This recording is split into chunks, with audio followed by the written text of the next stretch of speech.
तो guys welcome back to my channel serviceable में आप लोगों का स्वागत है।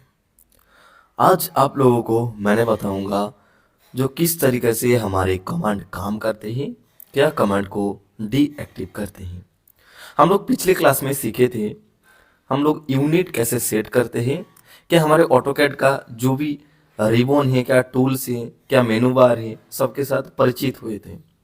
हम लोग छोटा छोटा क्लिप में आगे समझेंगे जो ड्रॉ सेक्शन में लाइन, पॉलीलाइन, सर्कल कैसे काम करते हैं, मॉडिफाई में कॉपी, रोटेट, मिरर, स्केल कैसे काम करते हैं, डायमेंशन में हम लोग डायमेंशन सेटिंग कैसे करेंगे, लेयर, प्रॉपर्टीज वगैरह वगैरह जो भी है काम करेंगे। लेकिन इसको करने से पहले हम लोगों को कमांड को मैनेज करना आना चाहिए, जो एक्चुअली कमांड को एक्टिव और डीएक्टिव कैसे करते हैं, और ऑटोकैड में सिलेक्शन कितना तरीका का होता है, और ऑटोकैड का ये जो इंटरफेस है जूम आउट जूम इन किस तरीके से किया जाता है। तो ये तीन चीज में हम लोग आज बात करेंगे। सबसे पहले देखो, अगर हम लोग ऑटोकैड को जूम आउट क्या जूम इन करता हूं, तो हम लोग जो माउस है ना, हमारे माउस का जो मिडिल पोर्शन है, चक्का है, उसको हम लोग थोड़ा आगे की तरफ घुमाएंगे तो हमारे जूम होगा, और पीछे की तरफ उसको घुमाएंगे तो जूम आउट होगा। ये जूम आउट हो रहा है, ये जूम आउट हो रहा है। अगर मैंने आगे की तरफ खींचू इसको तो हमारे जूम इन होगा, और जिधर कर्सर रहेगा, ये जो हमारे अभी हमारे डिस्प्ले के अंदर है, इसको कर्सर बोला जाता है, कर्सर लाइन। और बीच में देखो एक बॉक्स है छोटा सा, इसको पिक बॉक्स बोला जाता है, क्योंकि कोई भी लाइन, कोई भी सिलेक्शन करने का टाइम हम लोग पिक करते हैं पिक बॉक्स से, ठीक है। तो सबसे पहले हम लोग यूनिट कमांड से यूनिट सेट किए थे। अगर आप लोग चाहते हैं तो आप लोग लिमिट कमांड से आप लोग लिमिट को सेट कर सकते हैं। लिमिट लिख दीजिए, फिर एंटर करिए, और आप एक्स और वाई कितना कितना देना चाहते हैं आप दे सकते हैं। सपोज फॉर एग्जांपल मैंने देता हूं, अभी लेफ्ट कॉर्नर दे दिया मैंने, अभी राइट कॉर्नर मांग रहा है, तो राइट कॉर्नर मैंने 10,000 दे देता हूं,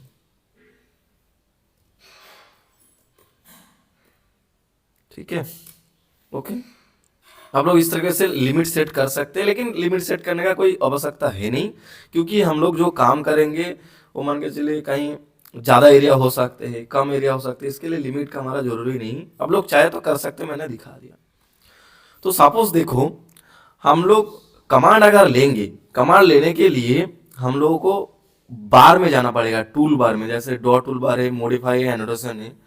तो हम लोग ड्रॉ सेक्शन में जाने के बाद जो भी कमांड हमको लेना है हम लोग डायरेक्ट यहाँ से पिक कर सकते हैं। सपोज मान के चलो हमको लाइन लेना है, तो लाइन लेने के लिए हम लोग इसमें लाइन में क्लिक कर सकते हैं, और देखो हमारे एक्टिव हो गया कमांड। अभी इसमें बोल रहा है, देखो कर्सर का बाजू में बोल रहा है specify fast point, specify fast point हमको बोल रहा है कहाँ क्लिक करना है। तो मैंने सपोज इसमें क्लिक करता हूँ, क्लिक करने के लिए माउस का लेफ्ट क्लिक यूज करो, उसके बाद फिर डायमेंशन दे सकते हो, जो कितना डायमेंशन में करोगे। सपोज मैंने 8,000 दे दिया, 8,000, एंटर करो, देखो इधर रुक गया। फिर अभी अगर आपको एंगल चेंज करना है, क्या एक्सटेंड करना है लाइन को, फिर से मैंने इसको मूवमेंट करता हूँ, मूवमेंट करने के बाद फिर से मैंने 8,000 दे देता हूँ। अभी मान के चलो हमको जरूरी नहीं है लाइन, लाइन जरूरी नहीं है, तो हमको एस्केप करना है, कमांड से बाहर आना है। तो हम लोग क्या करेंगे, तो देखो मोबाइल में क्या करते हैं ना, हम लोग जब पिछले जमाने का मोबाइल यूज करते थे उस टाइम हमारे पास कोई ऑप्शन नहीं रहता था, एक रेड कलर का स्विच रहता था, कुछ भी होता था हम लोग उसको प्रेस करते थे, हमारा होम स्क्रीन में रिटर्न आ जाता था। तो इसी तरह ऑटोकैड में अगर कुछ भी कमांड से बाहर आना है, क्या रिफ्लेक्स करना है, तो हम लोग कीपैड पर एक एस्केप बटन रहता है आखिरी में, लेफ्ट टॉप में, एस्केप को इस्तेमाल करें। एस्केप को इस्तेमाल करने से हमारे कर्सर जो होता है फ्री हो जाता है, हर कमांड से बाहर आ जाता है। क्लियर। अभी मान के चलो पॉलीलाइन ले लिया, पॉलीलाइन लेने के बाद फिर से डिस्प्ले में लेफ्ट क्लिक करा जहां जहां लेना चाहते हैं, फिर से वही है। अगर आप एस्केप करेंगे तो एस्केप हो जाएगा। अगर मान के चलो हमको कमांड जो है रिपीट करना है, मान के चलो हमको पॉलीलाइन दोबारा लेना है, दोबारा लेना है, तो आप कैसे ले सकते हैं, फिर से आप इधर जाएंगे पॉली में, तो आप कमांड डाल के ले सकते हैं PL, पॉलीलाइन के लिए मैंने हर कमांड को बताऊंगा स्टेप बाय स्टेप। सिर्फ मैंने आप लोगों को गाइड कर रहा हूँ जो किस तरीके से यूज करना है। PL एंटर करो, पॉलीलाइन एक्टिव हो जाएगा। उसके बाद डिस्प्ले में क्लिक करो, आप इजीली पॉलीलाइन ड्रॉ कर सकते हैं। आप कमांड को एस्केप करने के बाद डीएक्टिव कर सकते हैं और राइट क्लिक करने के बाद आप एंटर भी कर सकते हैं।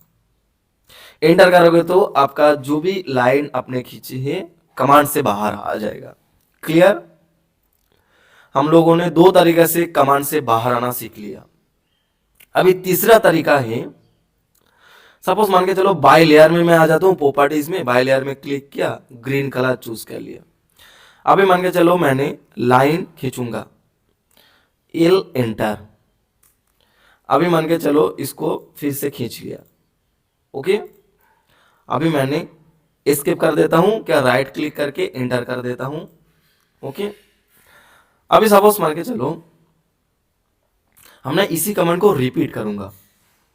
रिपीट करने के लिए जो लाइन कमांड अभी लिया इसको रिपीट करने के लिए हम लोग तीन तरीके से रिपीट कर सकते हैं। एक कमांड से, L कमांड लाइन, और एक रिपीट करने का तरीका है जो हमारा पेस्ट बटन रहता है ना कीपैड पर, उसको अगर एंटर करूं तो हमारे कमांड रिपीट होगा। देखो रिपीट हो रहा है कमांड। एक तरीका हो गया। फिर से मैंने एस्केप करता हूं, फिर अगर राइट क्लिक करूं तो इधर रिपीट लाइन, देखो जो भी कमांड है रिपीट लाइन बोल रहा है, तो इसमें क्लिक करो। फिर से इधर से भी आप रिपीट कर सकते हैं। फिर मैंने एस्केप कर देता हूं। अभी और एक बार बता देता हूं जो ड्राइंग को हैंडल कैसे करते हैं। तो जो हमारा मिडिल वाला चक्कर आता है इसको थोड़ा घुमाओ, आगे की तरफ इसको घुमाओगे तो जूम होगा। आपका कागजात जिधर रहेगा उसी पोजीशन को जूम करके लेके आएगा, और आप थोड़ा सा इसके पीछे तरफ घुमाओगे तो ये जूम आउट होगा, या आगे की तरफ घुमाओगे तो जूम इन, और पीछे की तरफ घुमाओगे तो जूम आउट। अभी ऑटोकैड में हम लोग कमांड को एक्टिव और डीएक्टिव कैसे करना है सीख चुके हैं। अगर कुछ प्रॉब्लम है तो मेरे को बताना। तो मान के चलो फिर से अगर कुछ कमांड लेना है, मान के चलो सर्किल लेना है तो C फॉर सर्किल, और आप ड्रॉ सेक्शन में जाने के बाद भी सर्किल को पिक कर सकते हैं। C फॉर सर्किल एंटर करो और डिस्प्ले में कहीं पर भी क्लिक करो और इसको रेडियस दे सकते हो। मैंने सपोज इसको रेंडमली थोड़ा सा बड़ा करके डिस्प्ले में क्लिक कर देता हूं तो ये होल्ड हो गया। इसको रिपीट करने के लिए हम लोग पेस्ट को इस्तेमाल कर सकते हैं। फिर से डिस्प्ले में क्लिक कर सकते हैं और हम लोग क्लिक कर सकते हैं डिस्प्ले में, फिर एंटर कर सकते हो, वही कमांड रिपीट होगा। जो सिंगल कमांड है देखो रिपीट हो गया। तो आप कहीं तरीका से आप रिपीट कर सकते हैं और कमांड को डीएक्टिव भी कर सकते हैं। डीएक्टिव करने के लिए कीपैड में आपको एस्केप को इस्तेमाल करना पड़ेगा, नहीं तो आप कोई भी कमांड लीजिए तो आप ड्रॉ करने के बाद राइट क्लिक करने के बाद एंटर कर सकते हैं, नहीं तो आप रिपीट कमांड लेने के बाद आप पेस्ट को भी एंटर कर सकते हैं। तो इस तरीके से आप लोग कमांड को एक्टिव और डीएक्टिव कर सकते हैं। तो अभी बता देता हूं सिलेक्शन। ऑटोकैड में सिलेक्शन होता है, दो सिलेक्शन होता है। एक होता है लेफ्ट सिलेक्शन और एक होता है राइट सिलेक्शन। ठीक है, एस्केप कर देता हूं। कोई भी कमांड से बाहर आना, इवन हम लोग कमांड में काम कर रहे हो ऐसा नहीं, कोई भी सिलेक्शन कर रहा हूं कुछ भी कर रहा हूं उससे बाहर आने के लिए एस्केप को यूज करते हैं। क्लियर? अभी मान के चलो दोनों सिलेक्शन का काम क्या है। दोनों सिलेक्शन का काम ये है, मान के चलो अगर लेफ्ट सिलेक्शन मैंने करूं और ये पूरा ऑब्जेक्ट हमारा कवर ना हो तो हमारे ऑब्जेक्ट सिलेक्ट नहीं होगा। मान के चलो ऑब्जेक्ट को सिलेक्ट कर रहा हूं, पूरा ऑब्जेक्ट सिलेक्ट नहीं हो रहा है, थोड़ा सा बच गया तो सिलेक्ट नहीं होगा। जब तक ना लेफ्ट सिलेक्शन में पूरा ऑब्जेक्ट को कवर किया जाएगा तब तक सिलेक्ट नहीं होगा। लेकिन राइट क्लिक में ऐसा नहीं है, राइट क्लिक में थोड़ा सा भी टच होगा ऑब्जेक्ट में तो वो सिलेक्ट हो जाएगा। थोड़ा सा भी टच होगा, थोड़ा सा भी टच हो जाएगा तो हमारे लाइन पॉलीलाइन कुछ भी ऑब्जेक्ट रहने दो सिलेक्ट हो जाएगा। लेकिन लेफ्ट क्लिक में हमारे थोड़ा सा सिलेक्ट करेंगे तो सिलेक्ट नहीं होगा। यही अंतर है और कुछ नहीं। राइट क्लिक में आपको थोड़ा सा भी ऑब्जेक्ट को टच करेंगे तो सिलेक्ट हो जाता है, लेकिन लेफ्ट क्लिक में आपको ऑब्जेक्ट को पूरा ढकना पड़ेगा तभी आप सिलेक्शन कर सकते हैं। ओके, यही फंडा था मैंने बता दिया आप लोगों को कमांड कैसे एक्टिव करना है, डीएक्टिव करना है, और जूम इन जूम आउट कैसे करना है, और आपको सिलेक्शन कैसे करना है। नेक्स्ट वीडियो में हम लोग ये समझेंगे जो ड्रॉ टूलबार में क्या क्या रहता है, हम लोग ड्रॉ कर सकते हैं। स्टेप बाय स्टेप हम लोग समझेंगे, इसको प्रैक्टिस करो। पैन कमांड दे सकते हैं, PN पैन, और आप डिस्प्ले में टैप करके लेफ्ट क्लिक करके आप यहाँ से भी मूवमेंट कर सकते हैं कोई भी ड्राइंग को, ठीक है। इस तरीके से मूवमेंट कर सकते हैं लेफ्ट क्लिक करके पैन कमांड से। ओके, स्किप कर दो, और आप नेविगेशन बार से भी पैन कमांड को ले सकते हैं, इधर से भी पैन एक्टिव कर सकते हैं, ठीक है। सो गाइस, मेरे से ऑटोकैड का ट्यूटोरियल सीखना चाहते हैं तो स्क्रीन में दिया हुआ नंबर पर जरूर कॉन्टैक्ट करना। मैं आप लोगों को बता दूंगा किस तरीके से हमारे क्लासेस चलते हैं। सो गाइस, आज की वीडियो इतना था, मिलता हूँ नेक्स्ट वीडियो लेकर, तब तक के लिए आप लोग सुस्त रहे, अच्छा रहे। जय हिंद, वंदे मातरम।